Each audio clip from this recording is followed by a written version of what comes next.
You are listening to This is Oklahoma, hosted by Mike Hearn, telling stories of Oklahomans and those that have made it their home. This podcast is presented by the Oklahoma Hall of Fame, telling Oklahoma stories through its people since 1927. Follow them online at oklahomahof.com and definitely on Instagram at oklahomahof. Let's get into today's episode. What's up, guys? Welcome back to another episode of This is Oklahoma. Mike Hearn here, your host, back with another episode in Oklahoma City today with Oklahoma Hall of Fame inductee Mo Anderson. Mo, thank you so much for inviting us into your house today. Thanks. Thanks for coming. I'm thrilled to have you. Definitely. As we chatted before, I was here probably 8 years ago. It seems so 7 years ago. It seems so long now. But as a young Keller Williams agent, you invited a lot of us over and opened your home up. And we've told many stories from that time, touring your house, your ice cream parlor, your cutting room. We had a blast here. And I tell people about that a lot when your name comes into conversation. So it's great to be back. I'm excited to share some more stories. But I guess just start off with what have you been up to recently? How are things? Are you still busy? Well, I survived COVID and now I am busy as can be. Yeah. And during COVID, when I got better, I was on Zoom calls from morning until night. So I'm a little bit tired of Zoom, but I appreciate the tool. Definitely. And always working, always moving forward, and that's great to hear. For people listening, what is your, current position at Keller Williams, or your current role right now? Well, my current role is vice chairman of the board, and then I own the Oklahoma region, so I'm very involved in the region, and I'm an investor in two market centers, one in Oklahoma City and one in Edmond. And I've been doing a lot of work in the Oklahoma City market center, and then I'm sure next will be Edmond. Plus, I do a number of projects for international. My favorite one is the inspirational morning at the end of our convention. And it's the closing session of the entire convention. And this year we met in person. So in February, I had my 10,000 people in front of me at the inspirational morning. And usually we have close to 20. Yeah. But we cut it to a smaller group simply because of COVID still hanging around a bit. But great to be back in person, back on stage. Oh, yes. Everybody was so excited. Yeah. So a lot of people listening, will have heard of you. But if they haven't, they should definitely go read your book. And I'll link that in the description. A Joy-Filled Life. Had a great time reading it. And it tells a lot about your story. And we're going to skim over that today because we could spend 10 hours all day telling stories from that book. But if you could take us back and kind of set some context about kind of where you grew up and then how you get into real estate as a young woman. I grew up in the general area of Enid, Oklahoma, specifically the towns called Ames, Drummond, and Waukomis. But of course, I was always in the country because my father was a sharecropper, or some people called him a tenant farmer. We never owned the land, and we shared our crops and money with the owner of the property. So it was there on the farm that I really, really learned to work as a very young child. And boy, did that pay off for me later in life. It's much harder to develop a work ethic in a child when they live in the city because the work on the farm never ends. Yeah, that's every person I've interviewed that's in agriculture shares the same thing. It doesn't stop. It's a tough life, and especially in Oklahoma when the weather changes daily, it's you need to pray a lot. My favorite trips to town were to the feed store because My father let me choose the sacks of feed because the fabric in those sacks would become my dress. My mother was talented and she knew how to sew. Yeah. So I got to pick the fabric. But oh, you have no idea how I longed for buying fabric from a store in Enid. That just seemed so much better. But we did the feed sack fabrics for my clothes growing up. So going forward, you go into school and you're into academics, and that is kind of your way to get a job and move forward. What was the little dream of Mo back then? Well, my dreaming place was the pasture because my job was to bring in the cattle in the evening. And that was where I dreamed. And I dreamed all sorts of things. But the dream that I hung on to, and the one that was prevalent or prominent in my mind and heart, was to be a public school music teacher. Oh, I was passionate about that because one of my teachers had inspired me. One of my music teachers in Drummond, Oklahoma, Nellie Brinker was her name. She inspired me to be a teacher. Mm-hmm. And so you had a love for music, obviously. Oh, yes. And when I was, I think 12, my parents found a pitiful old beat-up piano that someone was wanting to give away. Some of the keys would stick. It was out of tune. The pedals didn't function properly. But I didn't care. At last, I had a piano.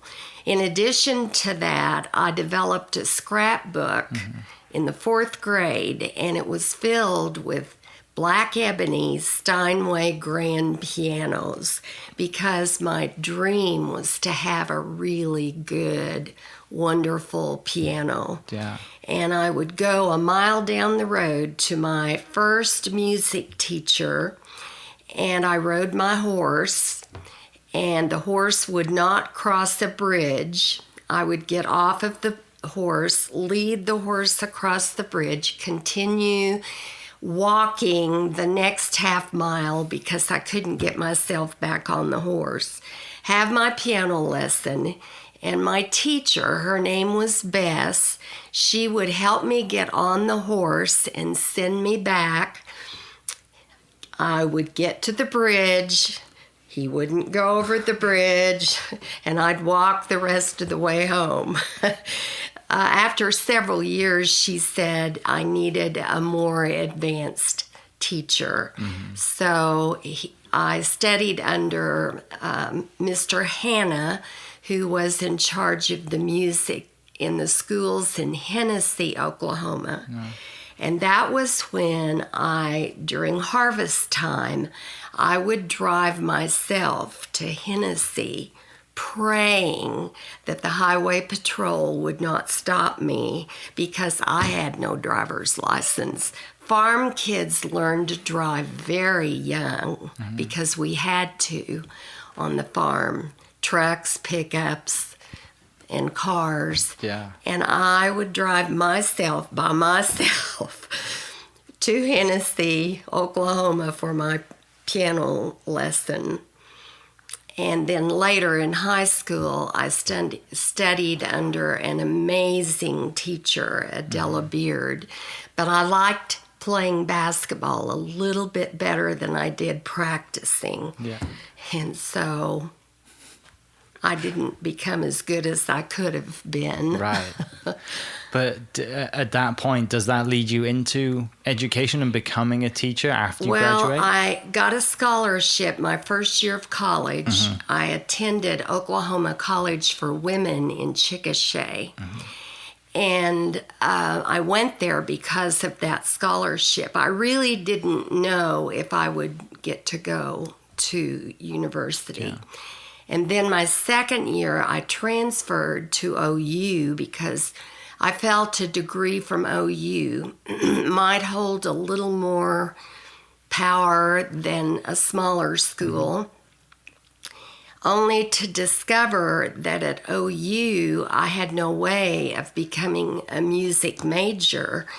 The practice rooms were closed at 10 p.m. and of course I worked until 9:30, a quarter of 10. And so I tried to find a piano. I couldn't afford to rent one. I couldn't afford to buy one. I begged people to give me one. And finally I gave up the dream. Mm-hmm. I just thought I'll major in elementary education and give up my dream. I usually don't give up, but I did in that case. You cannot imagine how I felt during my first interview for a teaching position, because the principal at Traub Elementary School interviewed me. His name was Lester Goldsboro. And at the end of the interview, my first interview, he said, "Would you consider teaching music a half day and high-achieving fifth graders a half day?" Well, I just nearly fell out of my chair. And the lesson I learned from that is when God puts a dream in your DNA, it comes true regardless of your circumstances. So I was a music teacher in Midwest City for 2 years. We moved to Ponca City. And Ponca City is literally, back then, was a music teacher's paradise. And they asked me to teach at Jefferson Elementary. And I taught for a total of 14 years. And it was really joyful. Back in those days, I taught on the other side of town where the poor kids were. Most of them were really impoverished and struggling. Well, I grew up that way, so I didn't give those kids an inch. And I determined that I wanted them to learn what it felt like to do something really well. And to this day, when I play the reel-to-reel tapes that I had digitized and put on CDs, CDs, people are shocked at how these kids sound. They are so good. And that was a very joyful time of my life because I learned how to teach them to find their singing voice. And I learned the importance of having standards because standards raise people up. Yeah. Where does your faith background come from? From my home life. My parents were devoted Christians. We had family devotions each day, and we attended a little country church, and I accepted Christ as my Savior as a young child. Mm-hmm. So that's where that came from. Yeah, and still a huge part of your life today. Oh, yes. But I did go through an agnostic period. So it wasn't all. Yeah. Well, sometimes you got to go through that period to appreciate the other things, right? That's exactly right. Mm-hmm. So 14 years you teach as a music teacher, and you're showing these kids, you're not giving them an inch, you're bringing them up because you can relate. You've been through that. And it's great when you're teaching and you can relate to the kids that you're teaching because there's an element of respect there that some other teachers might not connect with because they may have not grown up the same way. Well, I was cheering them in their football game on Saturday, and they were singing for me like birds Monday through Friday.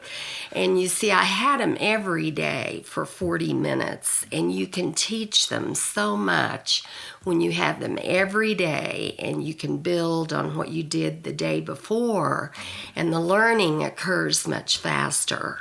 Yeah. So by the time they finished 6th grade, they could sing or hum many of the arias of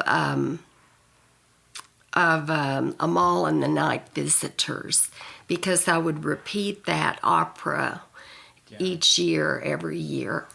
Has there been any occasions where some of your past students have come up to you over the years and just said thank you so much for what you did, even though we didn't enjoy it sometimes? And I stay in touch with many of them at Christmas. But the most exciting thing in that regard was I was giving a speech in Houston for Keller Williams. And for the first time, I started talking about my choir at Jefferson Elementary. I don't really remember why, but I talked about the standards and how it was not acceptable to not sound good. And we would work on a phrase until it was just right, and they knew what the sound I wanted. And I told the group, so many of those kids had so many problems and so many struggles, but they looked forward to singing their concert in December because the high school students came, people from all around came because they'd heard about these kids. And it was just amazing. But I was giving this speech, and suddenly I heard someone in the audience, and it sounded like a cry. It sounded like somebody was crying, and I thought, oh, I hope I haven't offended anybody. And then she spoke up and she said, I'm brand new with Keller Williams, and I was one of her choir kids. That's amazing. Her name was Leslie Lessert. And that was so exciting because she talked a little bit and she just affirmed everything I was saying. Yeah. And it was really a special moment. That is special for sure. Because like you said, it reinforces everything you've just spoken about, and it's just standing right there. And she knew me, but see, they called me Mrs. Anderson, and they never really knew me as Mo. Yeah. And and she knew me, and then when I started talking about Jefferson, she knew exactly who I was. Yeah. Oh, that's and amazing. to this day, I have, when I can, a brunch in Ponca City, and so many of the teachers are now deceased. So I'm including this younger generation. She drives up from Houston for that awesome. little brunch at the Marlin Mansion. That's brilliant. You mentioned Keller Williams, obviously a huge part of your life still. How do we transition to being a teacher into, moving to Edmond, opening your own brokerage and Richard came home one evening and he walked in the door in Ponca City. He worked for Conoco back then. And he said, I've enrolled you in a class. And I said, well, what class did you enroll me in? And he said, a real estate class. And I said, why in the world did you do that? And he said, because we haven't bought our first home and we need to learn about this. And then he lied through his teeth and he said, besides, I just want you in the class with me. Well, he was already thinking in his head about how hard I worked as a teacher. And if I could be in a field where I was rewarded according to how hard I worked, that I'd probably make a lot of money. So we went to the class, and then we took our state test. And I thought I'd flunked it because I really struggled with the test. He made, this really high score because he's real smart. And driving home, I said, this is embarrassing. I have a degree from the University of Oklahoma, and I think I flunked the state real estate test. 2 weeks later, I get a letter that says, you've made the lowest score you could possibly make and still pass. And I'm here to tell you somebody made a mistake because I did not pass that test. But when I took the broker's test, I really studied and I did really well. So I made up for it. I also had the minimum score. But it took me 4 tries to pass my real estate exam. But I got a 75, I think is what you're supposed to get. And I was so happy that I didn't have to go back to that horrible test room ever again. I think in our day it was 70 was passing. That's awesome. So you both got into real estate at the same time then? We did. He didn't stay in it very long because he accepted a position at the Health Science Center. In fact, we didn't start our real estate career until we moved to Edmond. And we moved here because he accepted a position at the Health Science Center. Yeah.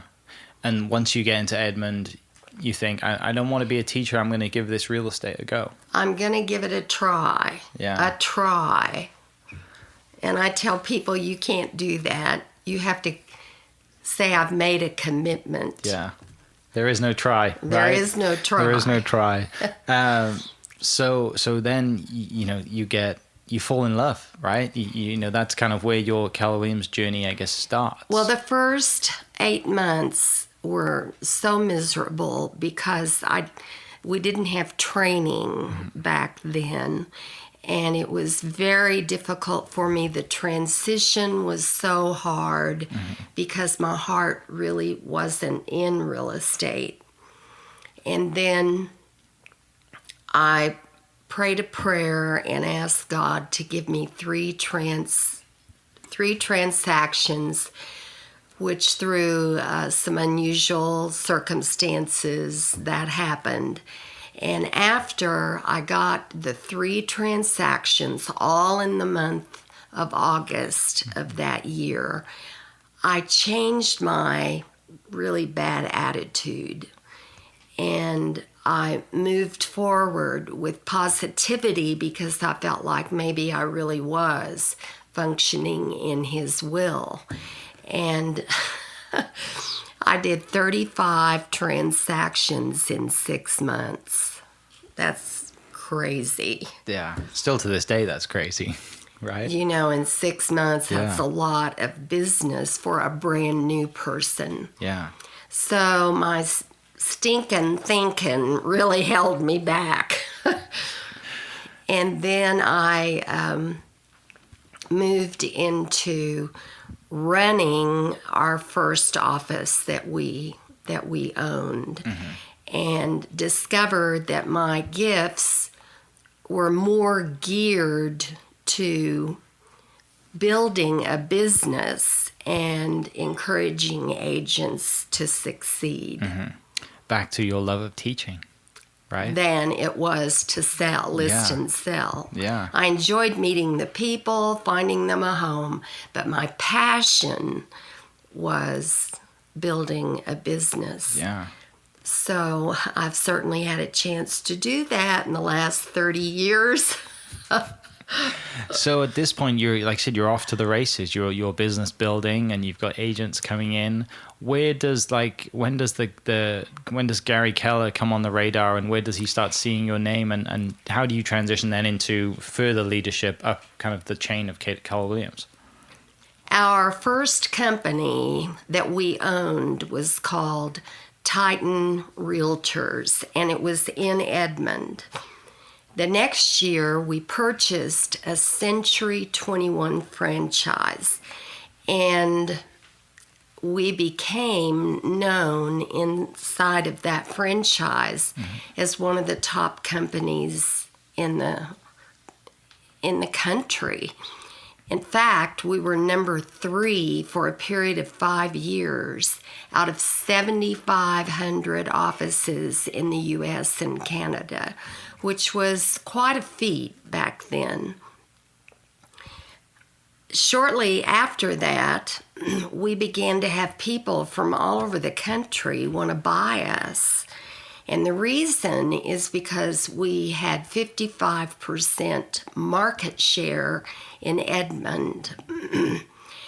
And the only people who actually came and made us an offer contingent on their due diligence, of course, was Merrill Lynch. And they were venturing into the real estate business. And they offered us $200,000 more than what we believed our company was worth.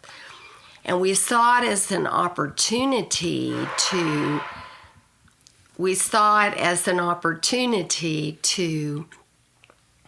really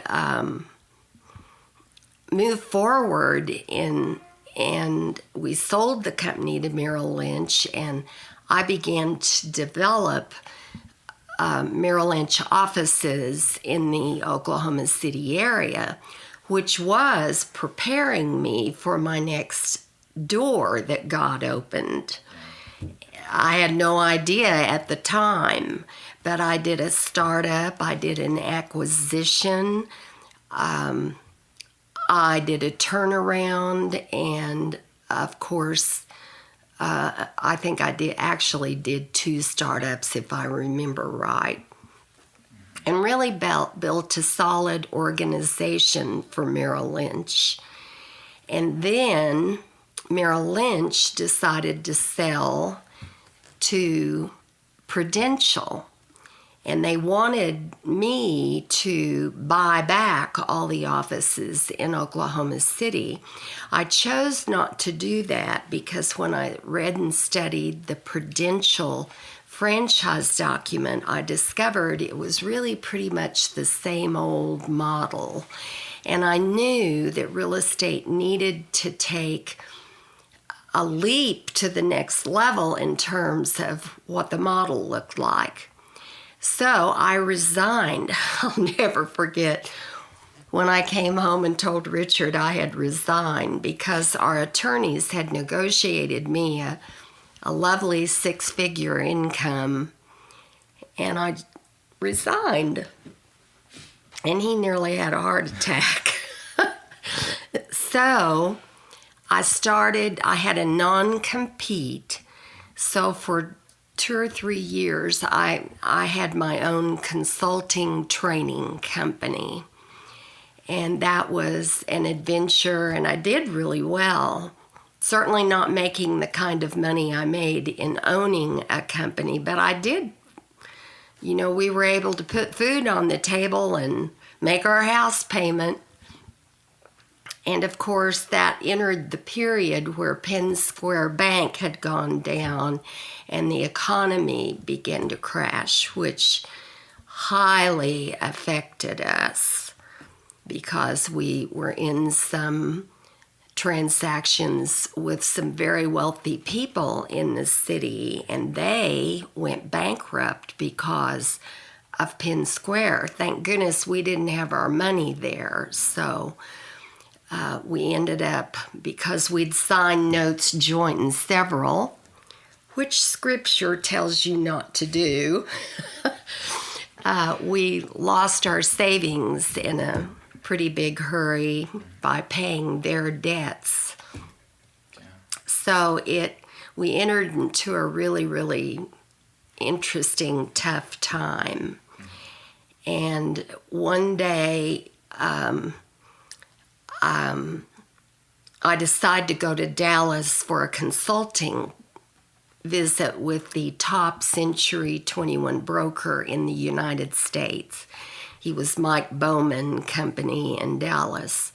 I took with me someone I just met, Jean Lowell, and while we were there, she said, let's visit an office called Keller something.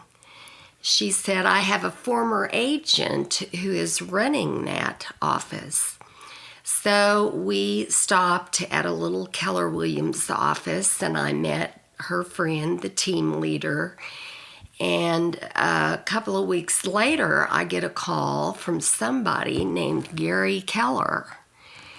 And he began to call me several times a week. And it was very interesting because he talked about the history of real estate. He talked about the future of real estate. He never did talk about Keller Williams. Finally, one day he said, "May I come to Oklahoma City and meet you?" And I said, "Of course you can." And this was before the internet. I had no idea what he looked like. We didn't have cell phones then. And it was like 1991 when this happened. So I told him I'd be wearing a blue suit and I'd have a name badge on that said Pro Development Systems, which was the name of my consulting company.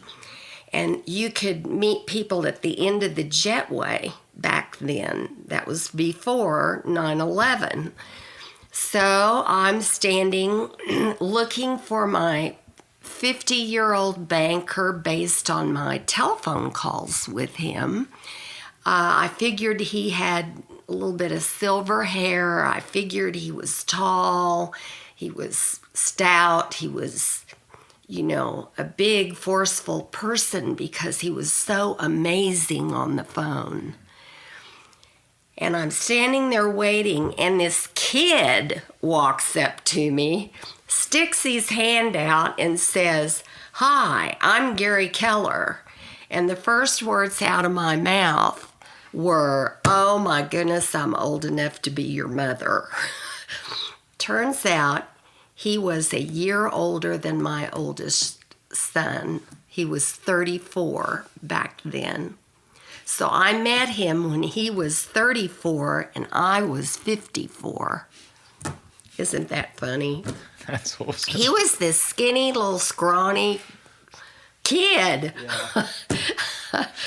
So we visited with him all day long, and Richard and I took him back to the airport to catch his flight back to Austin. And coming home, Richard said, "Of all the people we've met in Century 21, in Prudential, this little whippersnapper is smarter than any of them."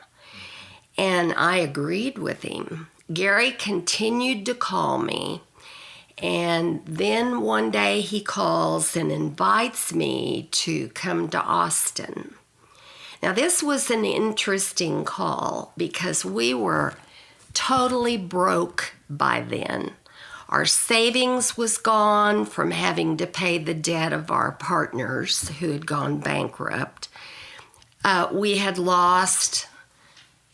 Richard was negotiating with all of our investments because I don't know if you remember how bad it was in the late 80s, early 90s, but it was bad after Penn Square fell. And the oil, OPEC lowered the price of oil to $8 a barrel. It was really a difficult time. So here we are, as broke as a church mice. We still had our home, of course, but we had basically negotiated away all of our investments. Oh, it was a tough time. And he said, "I want you to come to Austin because I'm bringing in a consulting company, and I want to take my little bitty company." He only had 7 or 8 offices at the time in Texas. He said, "I want to take it national." And in my head, I thought, I don't have the money to buy a plane ticket. We don't even have the money for the gasoline to get there and back in the car. I certainly don't have money for a hotel. And he kept talking about how great this meeting was going to be, and he wanted me there. And he said, "Will you come?" And out of my mouth, I said, "Yes, I will be there." And I thought, how am I going to get there? So we hung up the phone, and that afternoon, a credit card, back in those days, you'd get a credit card every week from somebody. A credit card came in the mail. I activated that sucker, and I used it for an airplane ticket to Austin. And the credit line on that card was enough for me to do that trip. And I often tell agents that my parents would have died because they didn't believe in credit cards, and they believed that you should have the money before you did anything. And fortunately, I made enough in my consulting business that I was able to pay off that credit card. But when your back's in the corner, you do what you have to do when you feel like you've got to do it. So I go to that meeting, and on the second day of this 3-day meeting, I learn what the model is that he uses to build these offices. And that evening, I left the meeting, went upstairs to my hotel room, and I said, "Richard, are you sitting down?" And he knows what that means. It means Mo's off on a tangent. I said, "I'm going to develop Oklahoma as a region. And Gary doesn't know it yet, but that's what I'm going to do." And I explained to him why. And he said, "What are you going to do for money, Mo?" And I said, "Well, I don't know, but the money will show up because I was born to do this." Yeah. And the next morning, Gary came to the meeting, and I said, "I don't want to talk to you anymore about a training contract. I want to go develop Oklahoma as a Keller Williams region." And he said, "Mo, I don't even have a document. I haven't gotten that far." And I said, "Oklahoma is a non-disclosure state, and all you have to do is to write a letter saying, 'I have the rights to use your systems and models.' That's all you have to do." And I stuck out my hand. And finally, he shook my hand. And I said, "Gary, I need to tell you something. My daddy taught me that a handshake is more precious and sacred than a contract." So we went into business together on a handshake. And it was months later when he had attorneys draw up the document. And he didn't make me pay for the region until after, of course, the document was done. And by then, I had saved up enough money from my consulting company to be able to pay him. Yeah. Wow. That's a great story. So that's how it started. That's how it started. Yeah. You came back to Oklahoma and put the model in place and put everything you learned. And I did so well in Oklahoma that 3 years later, he asked if I would be willing to move to Austin, become his partner and his CEO, and help him build the company. Yeah. I told him how much of the company I wanted him to give me if I'm actually going to move to Austin, because we had just had our first grandchild, and that was a really difficult decision to know whether or not I should move to Austin. And Richard said, "Have you ever heard of an airplane? You can fly home on the weekends." So I moved to Austin, and the rest is history. At the end of my 10 years as CEO, because I was totally worn out, and I was having some health issues. I have a pacemaker. That's my trophy.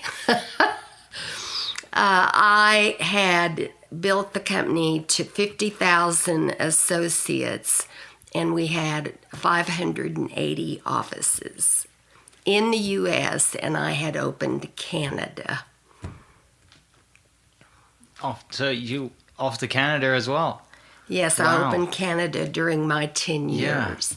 And then I set up the research department so that we could begin to research some of the foreign markets and determine whether or not we wanted to go in there. We did research for, I think it was 2 years or 3 years. Yeah. But now we have 180 some thousand agents, and we're in 49 countries. Yeah. I'm one of them. I'm one of those agents. That's right. That's crazy. That's amazing. And now I know what the, you know, the kind of systems are and everything, but and the culture and just kind of, you know, other agents may look in and think that, you know, that they see all other KW agents and just think that you all drink the Kool-Aid. But I mean, there's so many things that are great about Keller Williams, and I mean, like I said, I'm one of those agents. What is the kind of the culture and the statement that Keller Williams goes by? I know what it is, but I want you to tell everybody what it is too. Well, we have 4 pillars to the culture. And the first pillar is what we call the predetermined way we're going to treat each other. And that pillar involves an acronym with letters, and those letters mean something. For example, I'll just give you 2 or 3. It begins with W, and that stands for win-win or no deal. The second letter is I, integrity, do the right thing. The next one is the first of 4 C's. Customers always come first. And then we have commitment, communication, creativity, and then we go to the 2 T's. The first one is team. Together, everyone achieves more. And the second T is trust. It begins with honesty. And then we've recently added an E, and it's equity, and it means opportunity for all. And then the last letter of this acronym is S, success through people, not around people, but through people. And then we have our second pillar, which consists of our mission, our vision, and our values, our beliefs, and our perspective. And our mission, I love. I think it's the greatest mission of any company in the world. It's careers worth having, businesses worth owning, lives worth living, experiences worth giving, and legacies worth leaving. Mm-hmm. And then, of course, our vision is to be the company of choice. If we do everything in our mission statement, which really reveals our purpose, then people will choose us. And then, of course, our beliefs are the Y4C 2 T's. And then we have our values, and our most prominent value statement is God and family first and the business second. And we really encourage our agents to put whatever their faith is and their family first and the business second. So those are, and then we have 2 more pillars. One is the 6 personal perspectives, which is the way we want our people to think.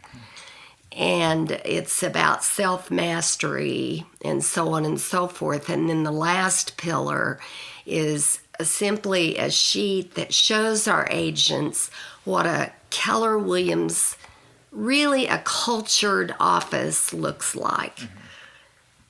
You know, where you do things for other people anonymously, and you figure solutions for the company that are best for all. Mm-hmm. It has about 51 points on it. We don't expect anybody to memorize it, but we expect everybody to have a copy and look at it once in a while. Definitely. And I think probably the one thing that all people remember is Red Day. We have KW Red Day as well, where, that's our main day of really giving back.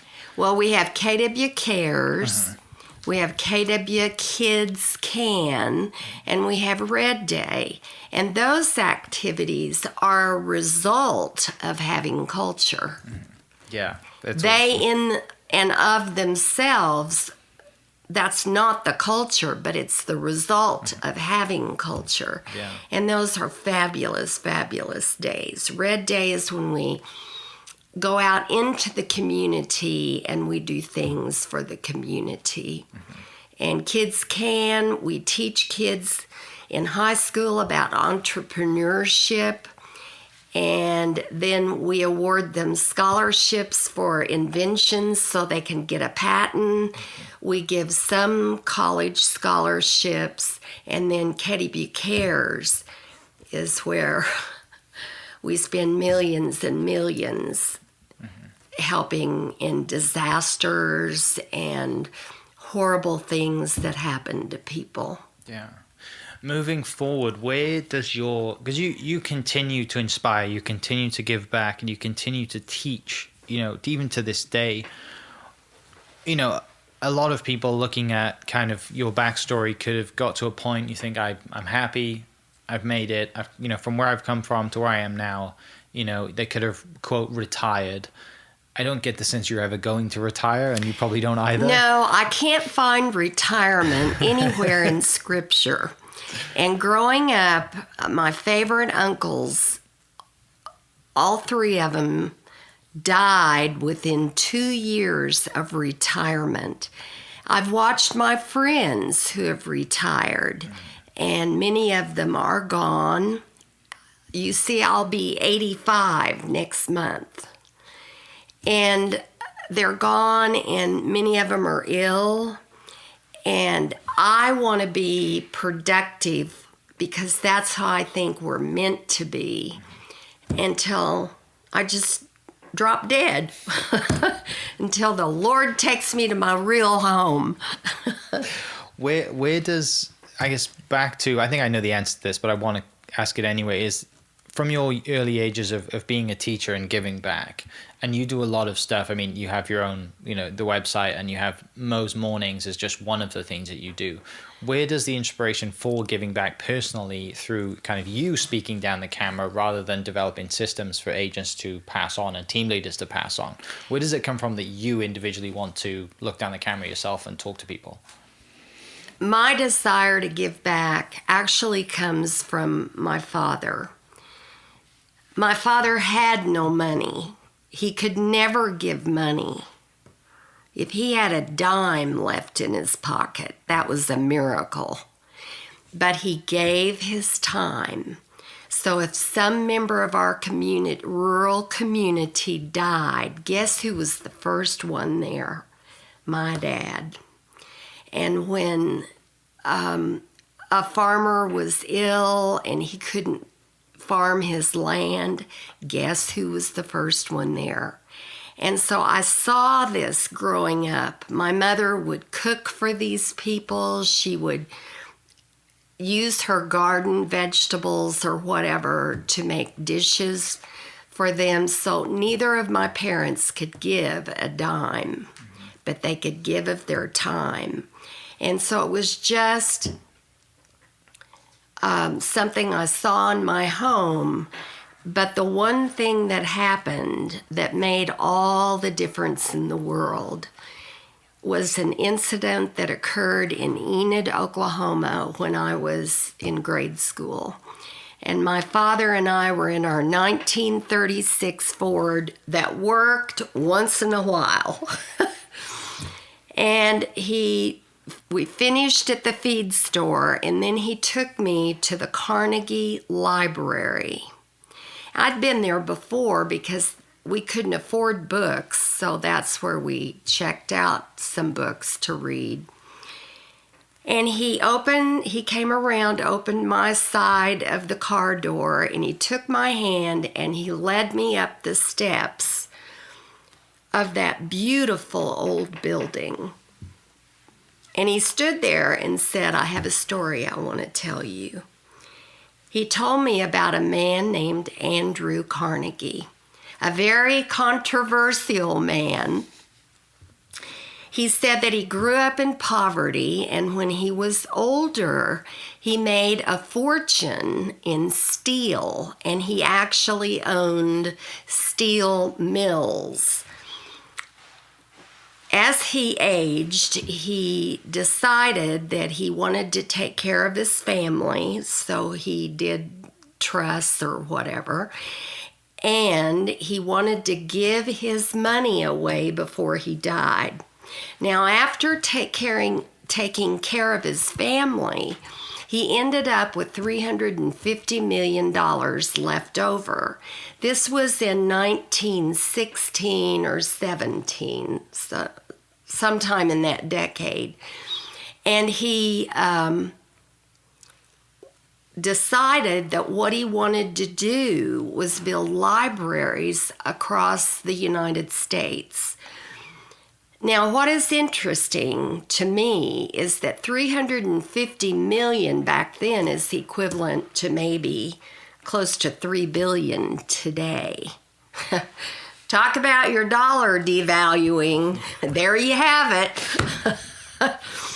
So he put together a committee who did all of the work because he was becoming quite ill.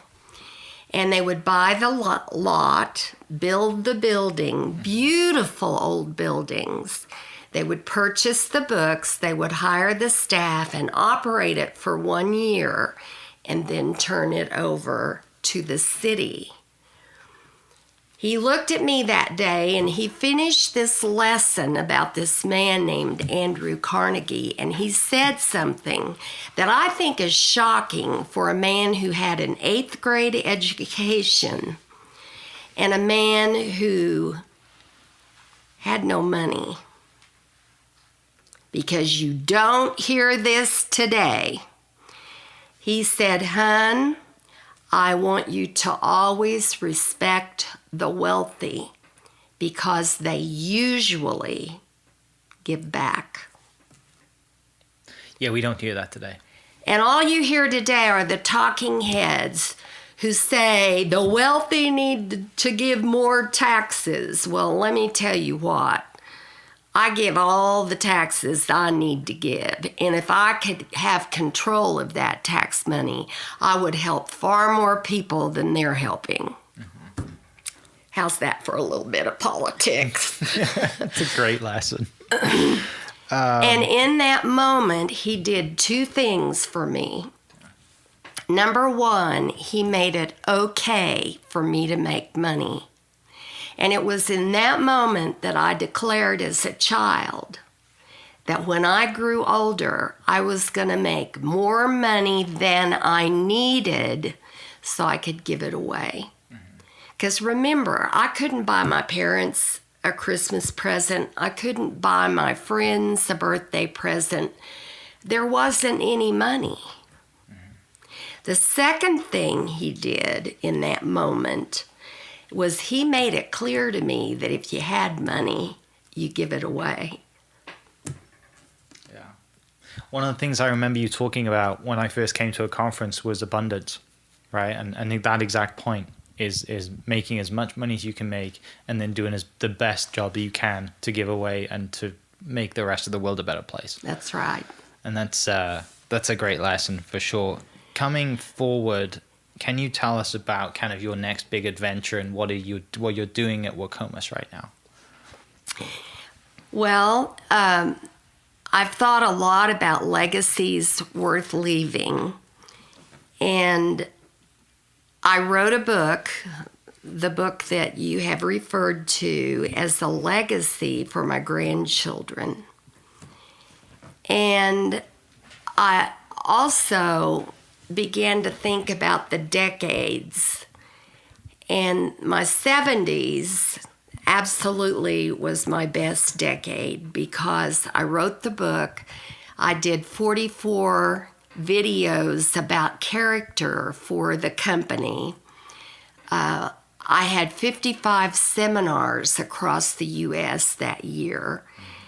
Oh my goodness, I can't even remember all that I did. But I have to tell you that my 80s started with a bang because I was shockingly inducted into the Oklahoma Hall of Fame, which brings tears to my eyes every time I talk about it, because that was so far outside my realm of thinking, being a tenant farmer's kid. And it was one of the most meaningful nights of my life. And my 80s are so exciting. You know, it's coming in really strong. Even though COVID hit, even though we've had struggles in our 80s, it still is turning out to be a great decade.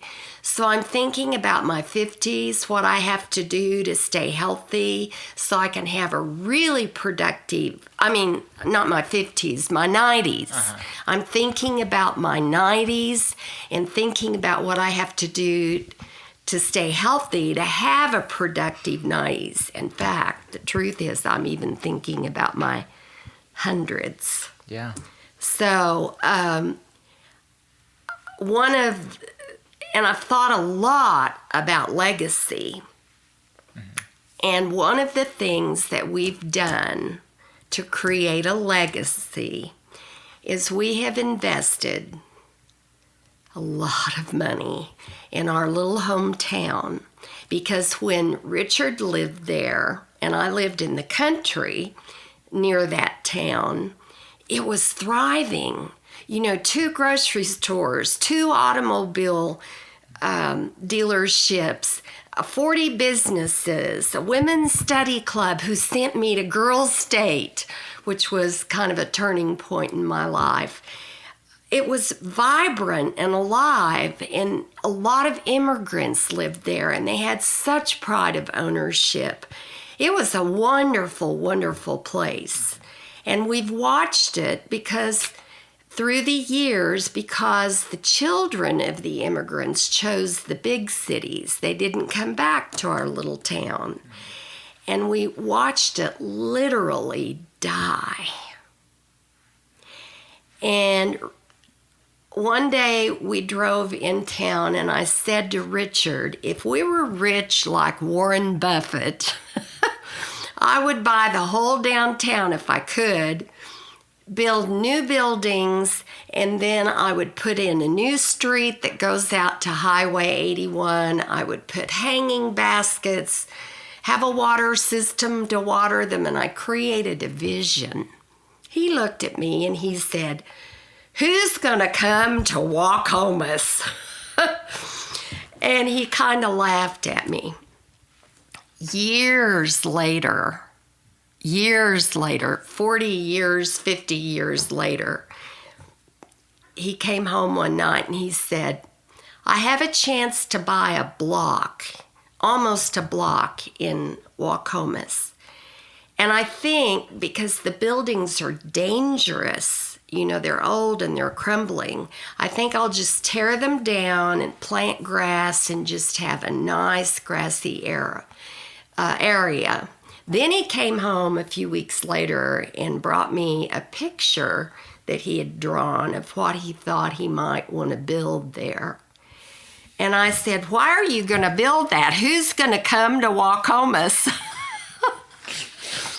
So he ended up building that street, and I'm now working 1 or 2 times a month with all the little businesses, the cafe, which is called Moe's Place, and the gift shop, which is called the Painted Buffalo, and then the barber shop, which is called Shorty's, and it's in the same location that Shorty's was located when we lived there. And inside there's a picture of my dad getting his hair cut with the real Shorty Underwood. And then he made the end of the block a memorial to the early day settlers of the area. He also added a chapel And then he built this beautiful little flower garden with a pergola. And then he built 4 apartments. Just recently, he purchased our old drugstore where we all hung out because it was not safe. And he's going to do some building across the street. And it's just been the most rewarding and exciting thing of all to see life come back into that town. We give the high school students, seniors, scholarships each year. And we built a family retreat up there that is beautiful and lovely, and we've turned it into a B&B.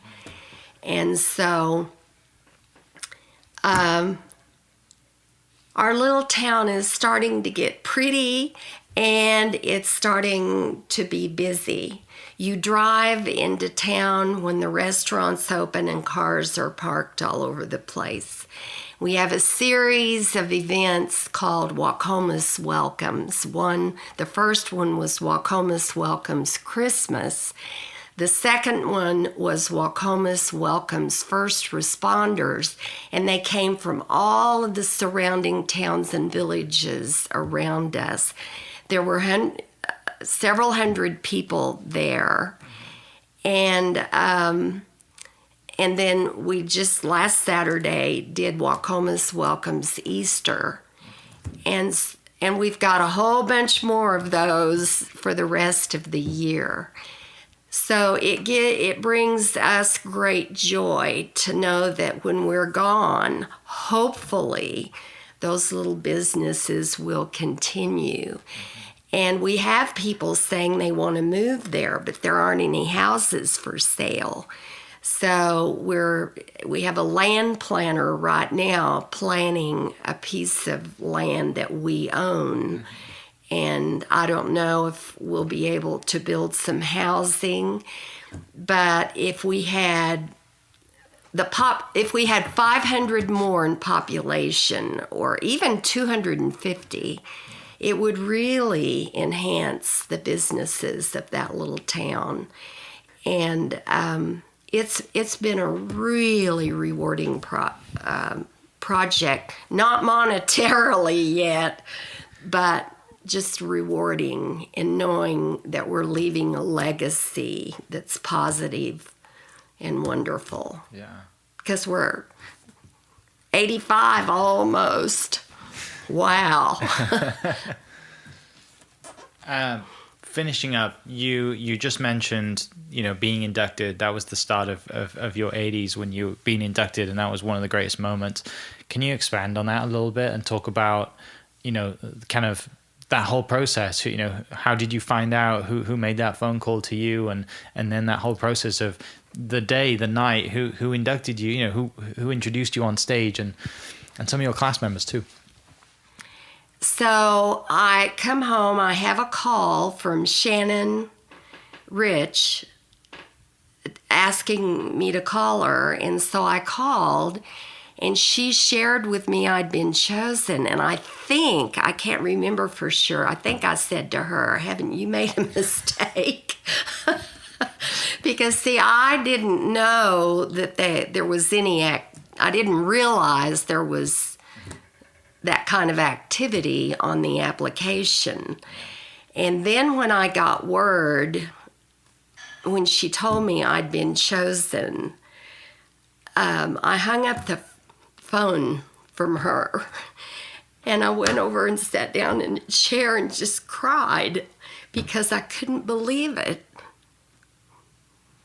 Then I got me a new dress and started looking forward to the actual ceremony. And then I found out that Reed Drummond and Carrie Underwood were going to be installed. And I was amazed to think that I would get to meet them. And here I am, just a peon. I have a lot of Keller Williams people who know me, but I'm really not that well known in town. And because I'd been living in Austin for 10 years, or well, actually more, because I don't think I really came back much until probably 13 years. And here was Carrie and Ree, and I thought, oh, this is going to be hard to give a speech in front of them. And but I just was so happy to think, and wished my parents could see it, that I just shared from my heart, and I was relaxed, and I just loved the evening. And the person who announced me was the president of our company. And I loved what he did. I didn't know he was going to do this, but he had interviewed people. So he introduced me by saying what those people had said about me. And then the most fun thing of all was when Keller Williams found out, I had all these people who called and wanted to come. So I got seats for them, and I think I had, oh my goodness, a huge number of tables. I can't remember how many now, but they were from the East Coast, the West Coast, and they were from all over the place. And then I had, closer to the event, I probably had another 30 who wanted to come, but it was sold out and they didn't get to come. Just to think that when they heard about it, I think Kelly told them, and they came, it just meant the world to me. So it was almost better than a wedding. Oh, I loved it. Yeah. I just still think about that evening. And then my personal assistant put together a book for me. I did hire a photographer for that night, and I have the greatest book. When I shared it with Judy Love and Jane Giroux and Ann Johnstone and some of my friends, Judy said, "Where did you get that book?" It is so good that she put this together and had little sayings in it. Yeah.